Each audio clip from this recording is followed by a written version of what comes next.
شان حبيبه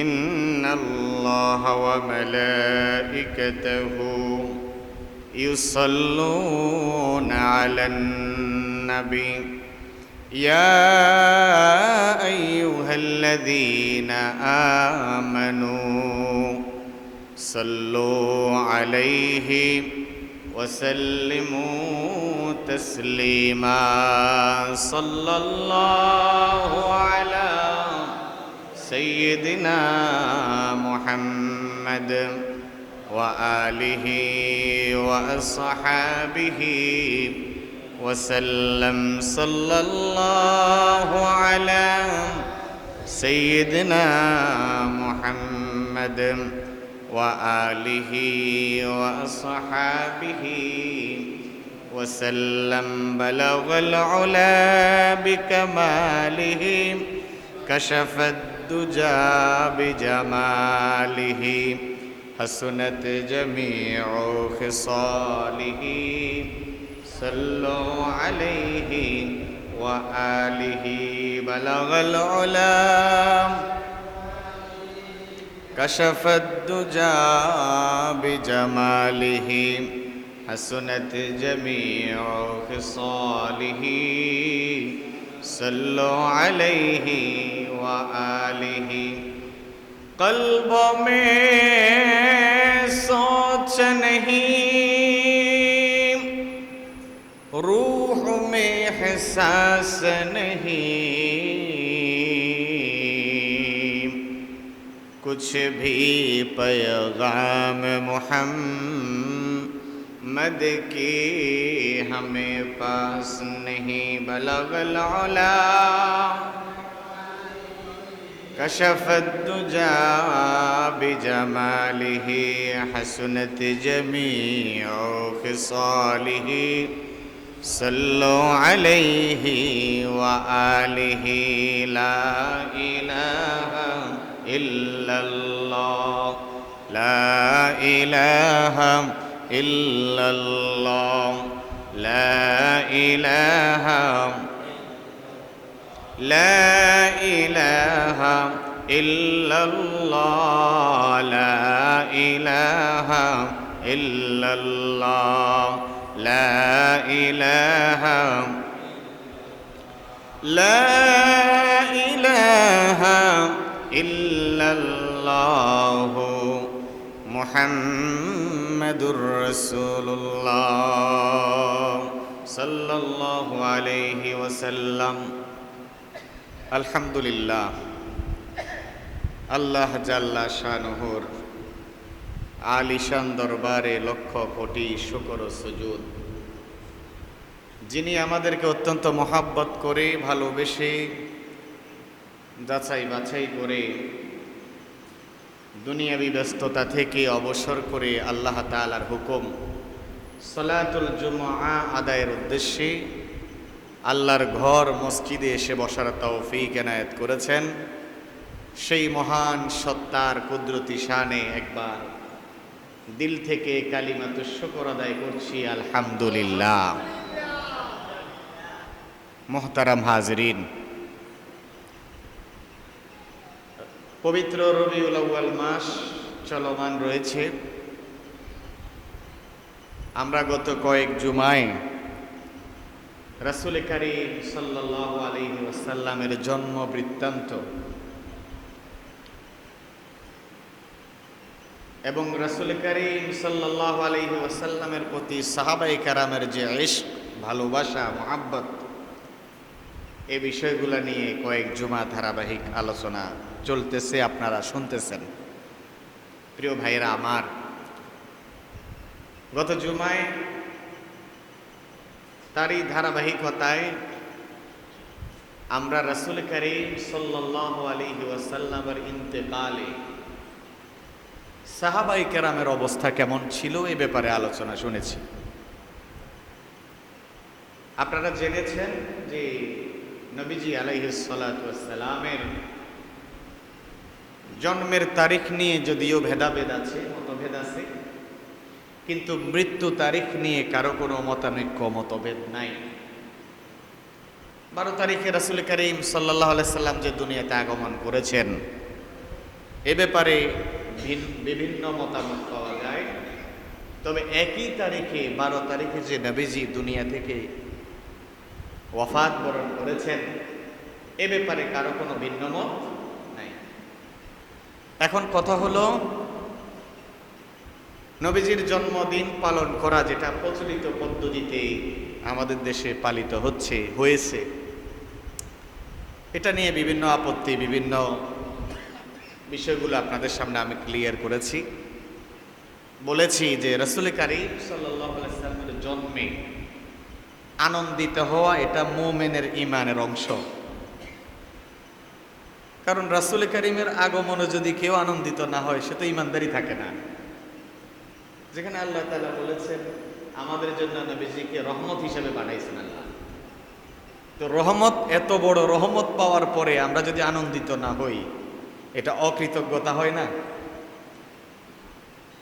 আর যদি রাসূলের আগমনে আমরা খুশিই না হই, তাহলে রাসূলের উপর আমরা ঈমান আনলাম কেন? রাসূলকে তো আমরা ভালোবাসি নাকি?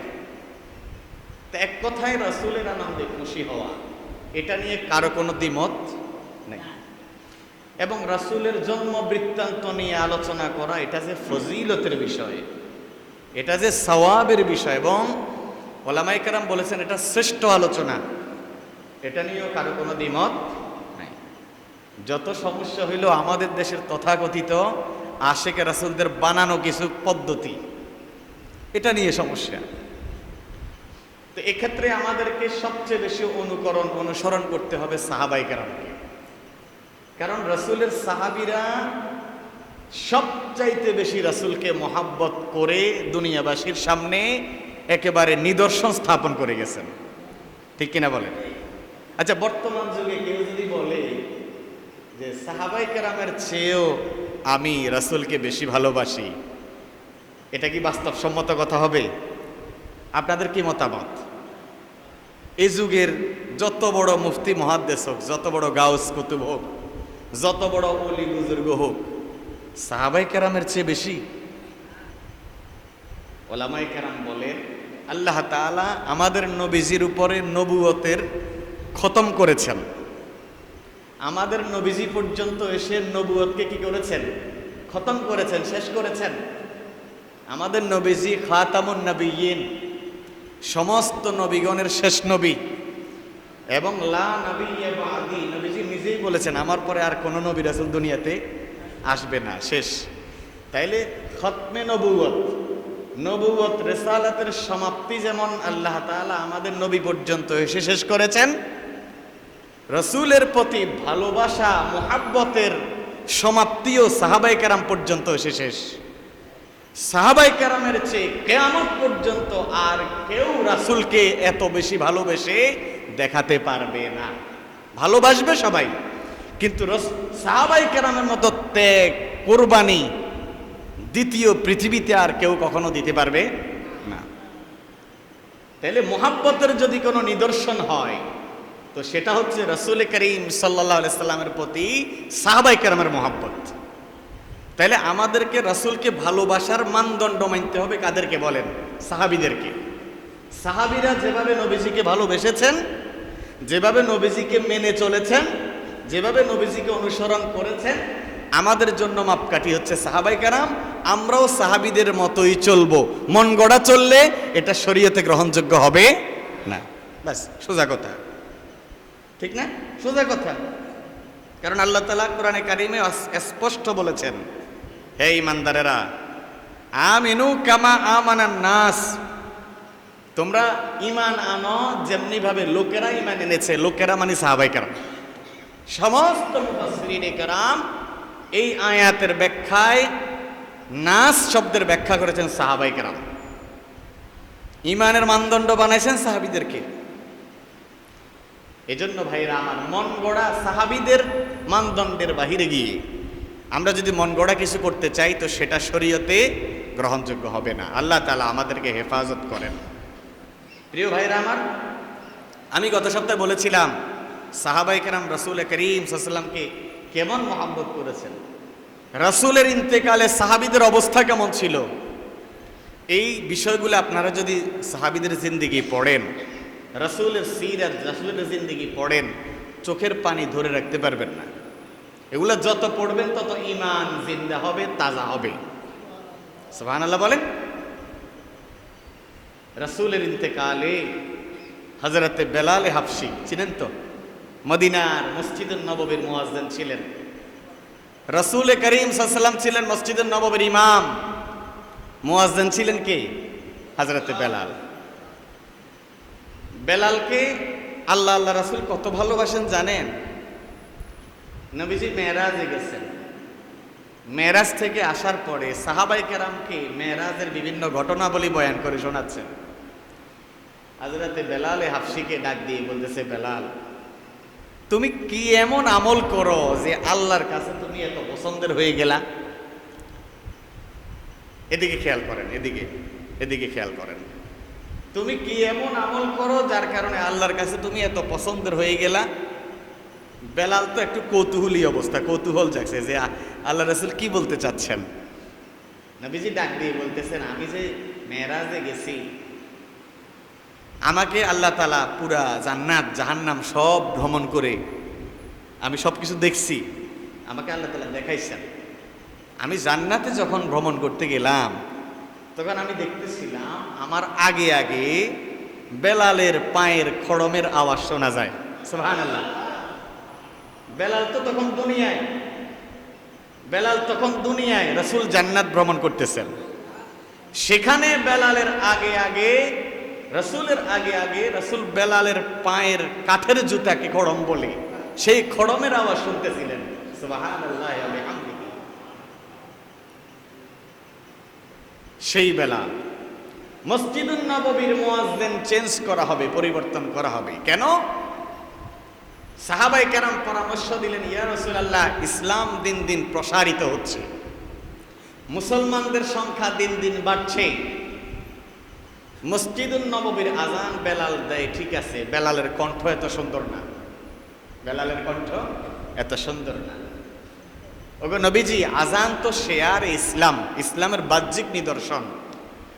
মুয়াজ্জিনের আজান যদি সুন্দর না হয় তাহলে মানুষ তৃপ্তি পায় না, আপনার বিধর্মীরা ইসলামের প্রতি আকর্ষিত হবে না। আমাদের দেশে দেখবেন বিভিন্ন মসজিদে কিছু মুরব্বীরা আজান দেয়, মানে ভালো লাগার চেয়ে বিরক্তি লাগে বেশি, আছে না নাই?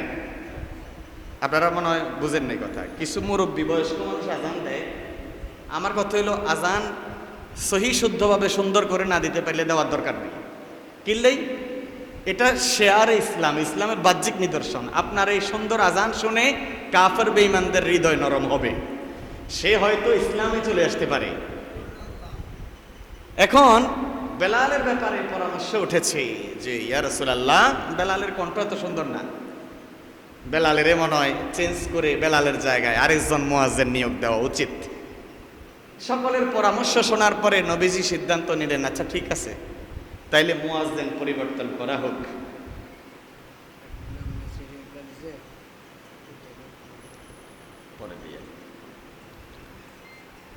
এখন নবীজি একমত পোষণ করলেন, মুয়াজ্জিন চেঞ্জ করা হবে। আর সে আজিমে এই সিদ্ধান্ত পছন্দ হয় নাই। সুবহানাল্লাহ বলেন। আজান দেওয়া হলো, সেদিন বেলাল হাবশী আজান দেন নাই।